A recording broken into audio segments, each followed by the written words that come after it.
এই দেখুন, এটা প্রাইমারি স্কুল, আমাদের নিচু বান্ধগড়া প্রাথমিক বিদ্যালয়, ৭৫ বছরের পুরনো স্কুল। এইখানকার হেডমাস্টার মশাই নাকি বলেছেন সরস্বতী পূজা বাধ্যতামূলক নয়। দেখুন বাচ্চা বাচ্চা ছেলেমেয়েরা ফুল বেলপাতা নিয়ে ঘোরাঘুরি করছে স্কুলটা। এই দেখুন বাচ্চা ছেলেরা সব স্কুলে পুজো করতে এসছে, কিন্তু কেউ নেই। হেডমাস্টার মশাই মহামাডান হওয়ার কারণে উনি নাকি বলেছেন পুজো বাধ্যতামূলক নয়, আমি করবো না, যা পারেন তাই করে নেবেন। এই দেখুন প্রাইমারি স্কুলের তালা চাবি মারা, প্রাইমারি স্কুল বন্ধ। আমরা স্কুলের ছাত্র, আমাদের বর্তমানে ৫৪-৫৫ বছর বয়স।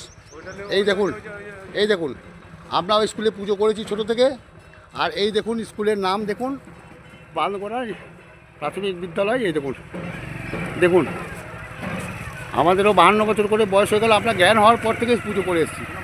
হ্যাঁ, কোনো বছর বন্ধ হয়নি। এই বছরে স্কুল পুজো বন্ধ করে দিলেন মাস্টারমশাই, মুসলিম হেডমাস্টারমশাই, এবং উনি বলেছেন যে পুজো বাধ্যতামূলক নয়, বাচ্চা ছেলেরা কান্নাকাটি করছে, ঘুরে বেড়াচ্ছে। এই দেখুন আর দিদিমণিদের নানান কারণ দেখিয়ে দিদিমণিদেরকে ওই যে ছুটি নিয়েছে। তো এই অবস্থা। দর্শক, আজকে সকালে এই ভিডিও এসছে বীরভূম থেকে।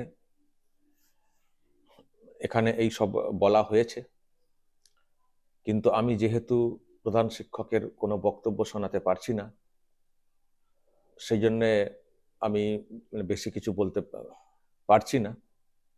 তবে যে কারণ বলা হচ্ছে, যদি এটাই হয়ে থাকে তাহলে মারাত্মক। যারা এলাকার মানুষ তারা একটু বলবেন তো কমেন্টে কি বিষয়টা। যিনি বলেছেন তিনি তো বলেছেন, যদি আপনাদের কাছে আরো অন্য কোনো তথ্য থাকে বলবেন তো। তার মানে এটা কালকে দেখলাম যে মালদা পুলিশ ওই কথা বলেছে, পুজো করলে মণ্ডপ ছেড়ে চলে যাওয়া যাবে না, পাহারা দিতে হবে। তার আগে কলেজে পুজো না করতে দেওয়া নিয়ে ওই সব হয়ে গেল কলকাতায়, যোগেশচন্দ্র ল কলেজে। সেখানে কলকাতা হাইকোর্ট পুলিশ দাঁড় করিয়ে পুজো করার ব্যবস্থা করেছে। তার আগে একটা দেখেছিলাম, একটি প্রাইমারি স্কুলের প্রধান শিক্ষক সরস্বতী পুজোর আয়োজন করতে চাইছিলেন, যারা গার্জেন তাদেরকে ডেকে বৈঠক করছিলেন। সেখানে গিয়ে আলিমউদ্দিন না কি একটা নাম, যুবনেতা তৃণমূল কংগ্রেসের, তিনি গিয়ে হুমকি দিয়েছিলেন প্রধান শিক্ষককে, এখানে পুজো হলে ২৪ ঘন্টার মধ্যে আপনাকে বদলি করে দেব। তো বাংলাতে একটার পর একটা ঘটনা সামনে আসছে, যেগুলো একটা সময় ভাবতেই পারতাম না। বাংলাদেশ থেকে এই ধরনের কথা আসতো, যেখানে সনাতনীরা সংখ্যালঘু, আর এখানে সনাতনীরা সংখ্যাগুরু, তারপরেও এই ধরনের কথা শোনা যাচ্ছে। পুলিশই বুঝিয়ে দিচ্ছে যে পুজো করতে গেলেও সেটা নিরাপদে হবে না, গার্ড দিতে হবে। ভাবা যায় না দর্শক, যত দিন যাচ্ছে তত যেন কেমন একটা বিষাক্ত পরিবেশ হয়ে যাচ্ছে আমাদের এই বাংলাতে। কিন্তু আমি এখন একটা ভিডিও, একটা না বেশ কিছু ভিডিও দেখাবো আপনাদেরকে, যে ভিডিওগুলো এসছে এই বাংলা থেকে, অনেক অনেক দূর থেকে। বাংলা কেন, এই দেশ থেকে অনেক দূরে অন্য একটা দেশ, কানাডা। আমি দর্শক আপনাদেরকে দেখাবো। আমি তো দিল্লিতে এখন আছি, কিন্তু দিল্লিতে বসেই এইসব ভিডিও পাচ্ছি। যারা ওখানে পুজোর আয়োজন করেছেন সরস্বতী পুজোর, তো তারা পাঠিয়েছেন আমাকে ভিডিও। একটা সুন্দর থিম করা হয়েছে, সত্যজিৎ রায়কে বা তার কাজকর্মকে থিম করে একটা পুজোর আয়োজন করা হয়েছে, এবং কি সুন্দর, কি নিষ্ঠার সঙ্গে সেই পুজো হয়েছে। ওখানে কিন্তু এইরকম ভয় নেই যে পাহারা দিতে হবে, না হলে সব মণ্ডপ তুলে নিয়ে কেউ চলে যেতে পারেন বা ইত্যাদি ইত্যাদি, সেটা না। ভালো করে দেখুন ওখানে কি সুন্দর আয়োজন করা হয়েছে। প্রথমে আয়োজনটা দেখুন, কি সুন্দর থিমকে ফুটিয়ে তোলা। যারা ওখানে বাঙালি আছেন তারা কিভাবে করছেন পুজোটা, তারপর কতটা নিরাপদে তারা এই পুজো করছেন সেটাও নিশ্চয়ই আপনারা ফিল করতে পারবেন। আগে দেখুন কিছু ভিডিও। আমাদের আড্ডা সরস্বতী পুজো 2025, এটা আমাদের তৃতীয় বর্ষের পুজো। আমাদের থিম রে এনি ডে।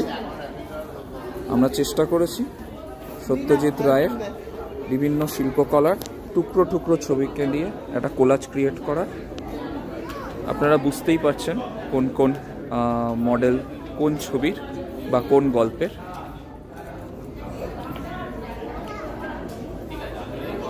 আমাদের পুজো প্রস্তুতি হচ্ছে।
তো দর্শক দেখলেন, তার মানে বাংলাতে সরস্বতী পুজো নিরাপদে হয়তো হয় না, কিন্তু বাংলার বাইরে হয়, অন্য দেশেও হয়।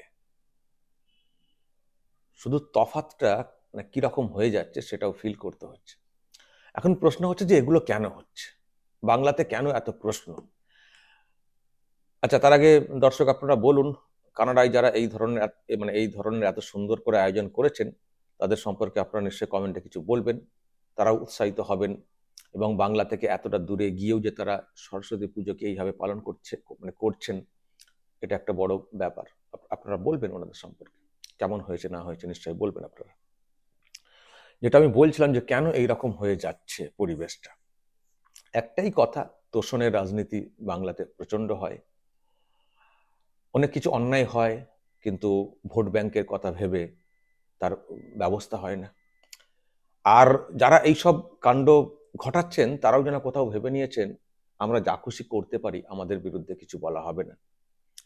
আর সেই সঙ্গে ওই পার থেকে উস্কানি আসছে, তোমরা রেডি হয়ে যাও, দখল করে নেব, তোমাদের এই করতে হবে সেই করতে হবে। ওপার থেকেও আসছে না উস্কানি, আস্কারা। মুখ্যমন্ত্রী মমতা ব্যানার্জিকে বলছি বাংলাকে স্বাধীন ঘোষণা করো, নানান সব উস্কানি আসছে, সেখান থেকে এনার্জি আসছে এবং ডেমোগ্রাফি চেঞ্জ হচ্ছে। ভাবছে যে আমাদের শক্তি অনেক বৃদ্ধি পেয়েছে, আমরা যা খুশি করতে পারি।